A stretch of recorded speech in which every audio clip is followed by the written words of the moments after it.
Hello everyone! Welcome ulit sa aming kusina. Kumusta kayong lahat? Ngayong araw, isi-share ko sa inyo ang recipe ko ng Bibingkang Galapong. Ito din ay kadalasang niluluto ng aking nanay, lalong-lalo na kapag may special occasion na dapat i-celebrate. Kaya tara, sabay-sabay tayong magluto. Ang una nating gagawin ay i-caramelize muna ang pinaghalong coconut milk at brown sugar. Ito ay ating gagamitin para sa ating toppings.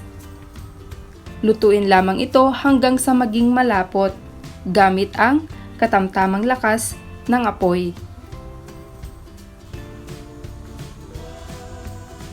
At dahil luto na ang ating toppings, ngayon naman isunod nating gawin ang ating butter na gagamitin para sa ating bibingka.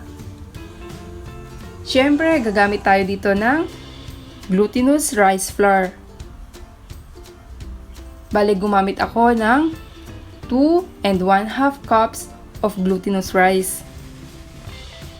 Coconut milk or coconut cream. Brown sugar. Kung meron kayong mas dark sa brown sugar na ginamit ko, mas maganda. Evaporated milk, 2 eggs. At syempre ang ating vanilla essence.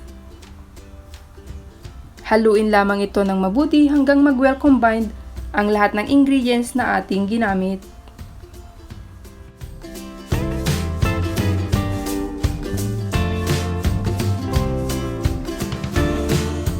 Para mas masarap ang ating bibingka, maglalagay din ako ng laman ng buko. Katapos nating mahalo ng mabuti, i-transfer natin ito sa ating baking pan.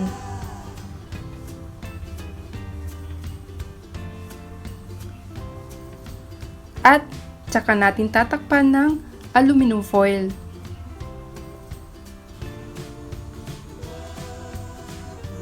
Ibibake natin ito sa ating preheated oven ng 45 minutes at 180 degrees Celsius.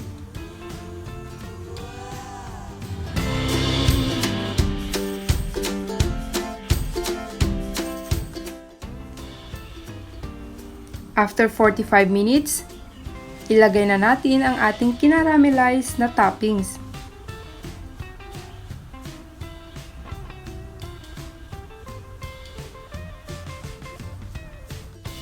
Siguraduhin na spread ng mabuti ang toppings.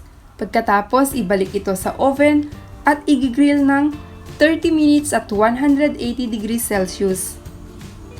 Ayan, luto na ang Bibingkang Galapong. Kape please! Sana ay nagustuhan nyo ang simpleng reseping isinare ko ngayong araw. Kita-kits ulit tayo sa next reseping aking isi-share. Maraming salamat sa panonood. Sana ay nag-enjoy kayo at may natutunan din. Be safe everyone! Bye!